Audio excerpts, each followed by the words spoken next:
Welcome to Voices of the Community, which explores critical issues facing Northern California communities. We introduce you to the voices of community thought leaders and changemakers who are working on solutions that face our fellow individual community members, neighborhoods, cities, and our region. This is George Koster, your host.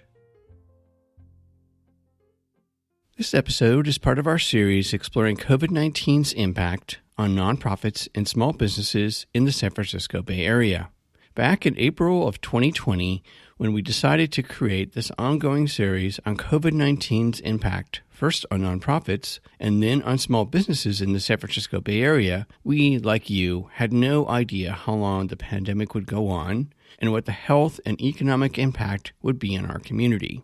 Going into 2021, the pandemic is now killing more people, shutting down more nonprofits and small businesses, along with wiping out the livelihoods of families, neighborhoods, and communities. We will continue to shine a spotlight on the nonprofits and small businesses that make up the fabric of our community, along with the founders and staff who are struggling to deal with the impact of the COVID-19 pandemic on their operations, services, and sustainability until we can all get to the other side of the pandemic. Along the way, we will also share with you all the amazing solutions that our nonprofits, small businesses, foundations, and government leaders are working on to help us all get to the other side of the pandemic and come together to rebuild our communities with more economic, social, and environmental equality. I look forward to seeing how sort of the general public reviews how they look at artists and go, oh, this is a valid life choice. This isn't for the faint of heart, for one. And we need to support them. We need to allow them to flourish with their art and not punish them because they don't have an office job, if that's not what they want. So could you please introduce yourself? My name is Erica Andracchio, and I am the executive director of Left Coast Theater Company, amongst many other things. So, Erica, could you please share with the audience a little bit of your background? Because you're not only the executive director, you're also a playwright, you're also an actress.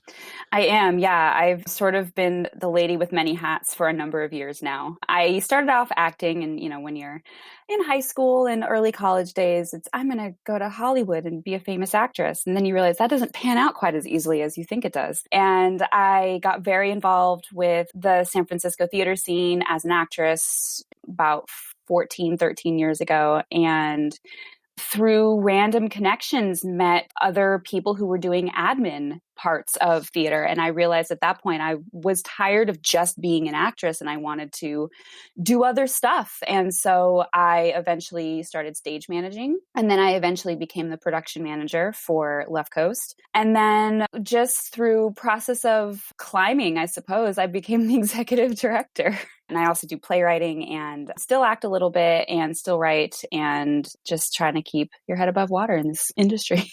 So Left Coast Theater Company has a really wonderful history and an audience and a community it serves. Tell us a little bit more about them. Yeah, Left Coast Theater Company is exclusively an LGBTQ plus theater company that does works, primarily new works. We're known mostly for doing anthologies, which is a 10 to 15 minute short play. Over the course of one night, you'll see maybe 6 or 7 of them under one theme. For example, we did a show a few years ago called The Morning After, and it was like the morning after ... what?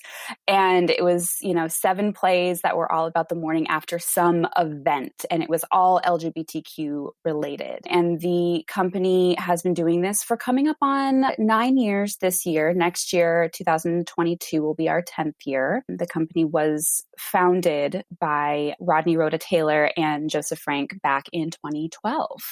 And primarily what we have adjusted into is not just doing anthologies. We've transitioned into doing full-length plays, some pre-produced plays like off-Broadway shows, just to keep the audiences engaged because it's sometimes difficult to sell new works. And you guys don't have your own theater space. You essentially end up renting space. Yeah, we're what you call a nomad theater company. We sort of just exist, but we don't exist in a place. We just rent theater spaces in all of San Francisco.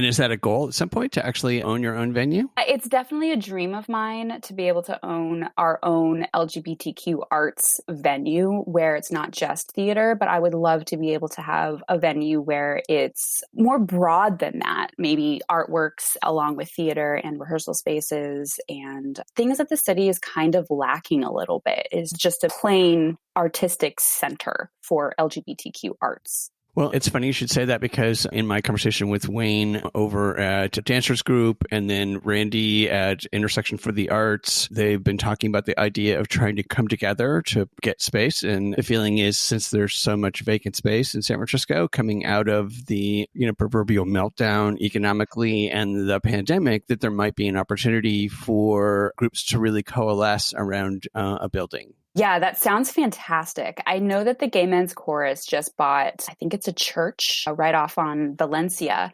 And they had plans of, I think they're still doing it, like everything in the world is just on pause, of making that their space, which I am definitely like 2 seconds away from knocking on their door being like, hey, can we play? I have a feeling you can use their space. I'm hoping. Yeah. I'm going to knock on many doors when the world comes back. Exactly. I think a lot of people are going to be a lot more open than they used to be. Yeah, I think so too. I think it's going to be a lot less competitive. Well, and that brings me to my next question, which is so much of what Left Coast Theater Company does obviously is in person, right? It's live theater.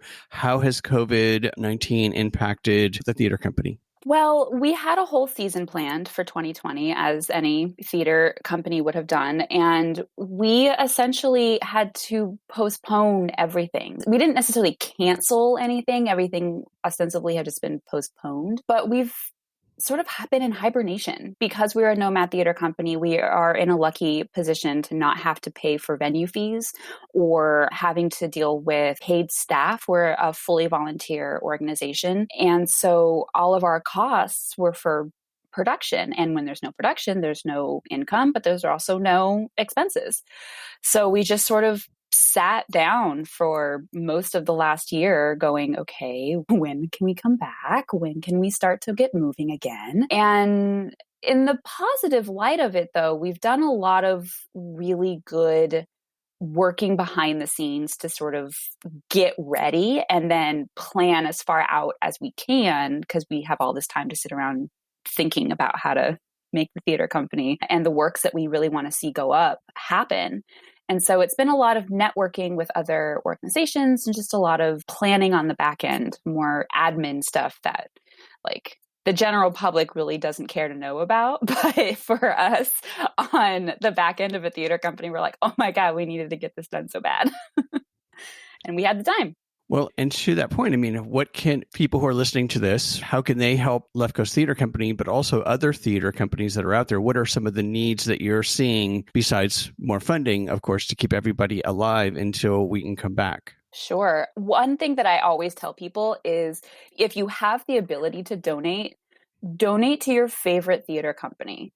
Like when you used to go out and go to the theater and go out for a night with your loved one or your friends, and you would go to, for example, Piano Fight or to the Exit Theater. Those are venues in which are small, indie-run organizations that are sad and they're suffering because there's no income for them either. And the way to kind of keep those going is to, donate a little bit. It doesn't have to be, I'm going to donate to some giant Broadway organization if that's not what you feel like. But if you enjoyed going out and seeing certain theater shows, donate to those companies and keep them at least a little bit alive. And for, those that can't afford to do that, join their mailing lists so that you can keep up with them for when they do come back and you can be involved when they call out for maybe writers, if you want to be a writer, or if you want to be on the back end of a theater company and help out with admin stuff or be on an executive team, reach out and let them know that you're interested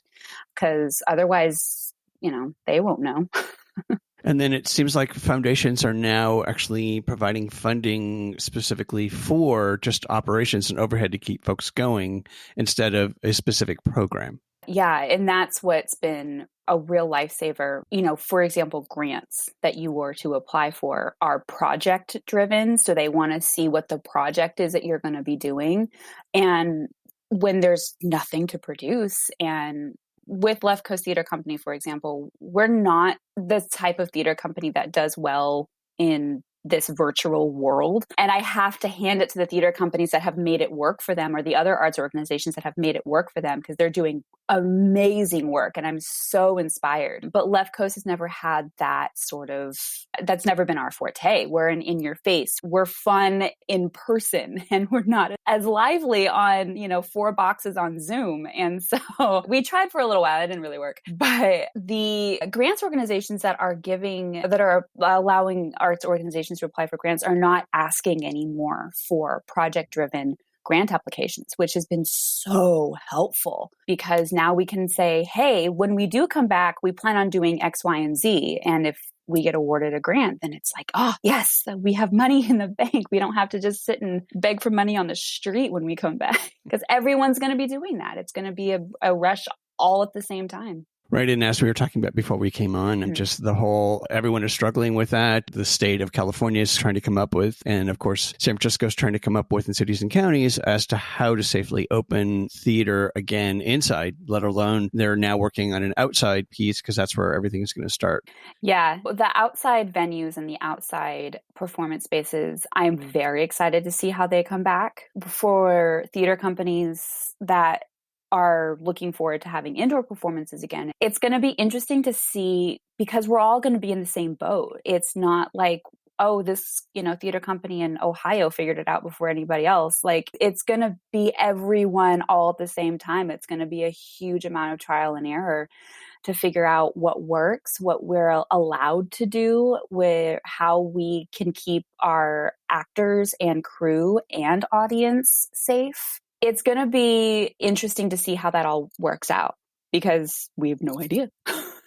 True. And I think everyone in the industry is really struggling with that, along with the funders, the audience, the government, etc. It's hard. And it's been really hard to watch your friends just who lived off of gig work struggle. I have so many friends that were from theater show to theater show, and that's how they made their living, maybe doing a little bit of office work here and there to keep, bills going. But when everything shut down, it was wonderful to finally see the unemployment allow for gig work to apply, people who were doing gig work to apply. But because it had never been the case before, we all saw what happened. Everyone was completely overwhelmed. And I look forward to seeing how sort of the general public reviews how they look at artists and go, oh, this is a valid life choice. This isn't for the faint of heart, for one. And we need to support them. We need to allow them to flourish with their art and not punish them because they don't have an office job, if that's not what they want.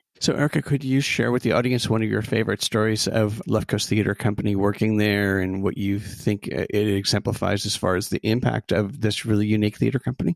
Absolutely. One of my favorite stories is one of the first shows that I did with Left Coast was the show called San Francisco, Here I Come.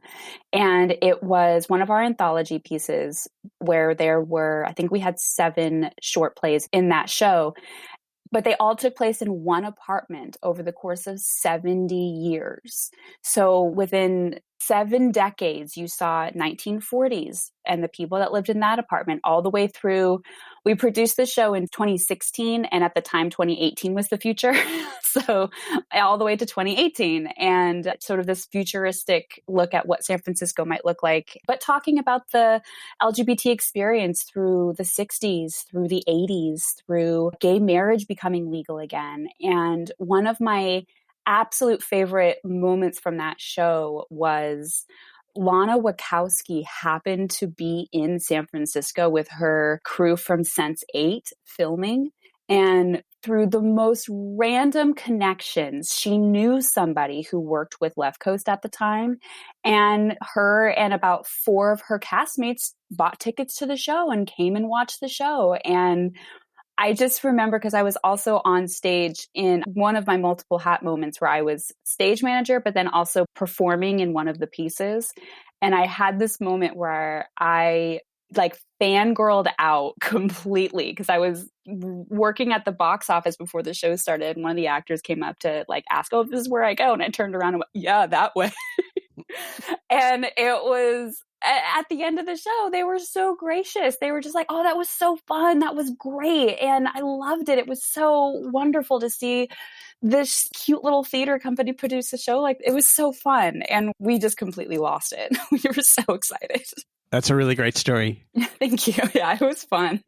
So, final question. What do you see as some of the positive things that could come out of the pandemic and the financial meltdown that would really support our performing arts organizations and also, to your point, our theatrical arts employees? I'm really hoping that the industry takes a hard look at itself from everywhere from the top. So Broadway all the way down to this tiny little theater company called Left Coast Theater Company in San Francisco that, doesn't have a huge yearly budget, really takes a hard look at itself and supports the type of work we really need to see on stage these days with regard specifically to BIPOC artists, which is Black, Indigenous, people of color, and the broader LGBTQ community. For myself personally, I want to see stories I've never seen before. And I think that the industry, because we've all sort of sat down and taken a hard look at ourselves, especially after the ruthless murder of George Floyd and everything that transpired last summer, I really feel that the industry needed a shakeup. And as horrific as that experience was, it shook the industry as well as shook the world, but it also shook the theater industry. I'm very involved with a lot of webinars that have been on this topic of, okay, it's time to make changes in the industry and the way that we look at ourselves. And I'm really excited to see how that plays out when theater really does come back. I want to see the news stories. The things that I want to see are the things I didn't hear before. I understand that there are certain people that want to keep their stories in the spotlight, and I understand that, but it's not their time anymore. Nicely put. Thank you. So thank you, Erica, for sharing Left Coast Theater work today. We will make sure that viewers and listeners have your contact information, website, and social media so they can follow Left Coast Theater and get engaged in your next production. And any final words on how people can stay in touch? Yeah, if you would like to go to our website and either sign up for our mailing list or give us a little, hey, we want to see you come back with some good work boost donation, even if it's $5, like that's $5 we didn't have before. So I'm always a gracious person when it comes to anything you have. But if you want to head to our website and just kind of keep up with us, that's the best way to do it. And our website being www.lctc-sf.org. Thanks for being on the show today, Erica, and please stay safe out there as we work our way through this strange new normal. Yes, you too. That's it for this episode of Voices of the Community. You've been listening to the voice of playwright, actress, and executive director of the Left Coast Theater Company, Erica Andracchio. To find out more about Left Coast Theater Company's upcoming productions, sign up for their mailing list, and to make a donation, please go to lctc-sf.org. Please tune in to next week's show where we'll be featuring the voices from Theater Bay Area about how they're helping theaters and theater workers through the pandemic, and Cal nonprofits about their development of government policy and resources to support nonprofits as they struggle to survive through the pandemic. And on May 12th, our Stockton radio broadcasting partner, KWDC, will be broadcasting the final 2 episodes of the radio documentary series on the city of Stockton, California. You can stream the May 12th, 4 p.m. 90-minute broadcast on kwdc.fm or from my website, georgecoster.com, and click on Voices of the Community, and then click on the Stockton series. We hope that you enjoyed the insights, points of view, and personal stories from the voices of changemakers and their nonprofits and small businesses featured in this series. To find out more and get engaged with the nonprofits, small businesses, and staff members featured in the series, please go to my website, georgecoster.com, and click on Voices of the Community to find links to the extended versions of these interviews and to listen to the entire series. After listening to these stories, we hope that you will consider making a donation and volunteering to provide a hand up to your fellow community members. I want to thank my associate producer, Eric Estrada, and Casey Nance at Citron Studios, along with the wonderful crew at the San Francisco Public Press and KSFP. Voices of the Community is a member of Intersection for the Arts, which allows us to offer you a tax deduction for your contributions. Please go to georgecoster.com and click on the donate link to make a donation to help us provide future shows just like this one. While you're on our website, you can enjoy our archived past shows, which feature community voices working on solutions to critical issues facing Northern California communities. And you can sign up for our newsletter to find out more about future shows, as well as shows and events from the organizations that are included in our episodes. Take us along on your next COVID walk by subscribing to Voices of the Community on Apple Podcast, Spotify, and Google Podcast, or wherever you get your podcast. You can follow us on Twitter at George Coster, and we'd love to hear from you with feedback and show ideas, so send us an email to george@georgecoster.com. I'm George Coster in San Francisco, and thank you for listening.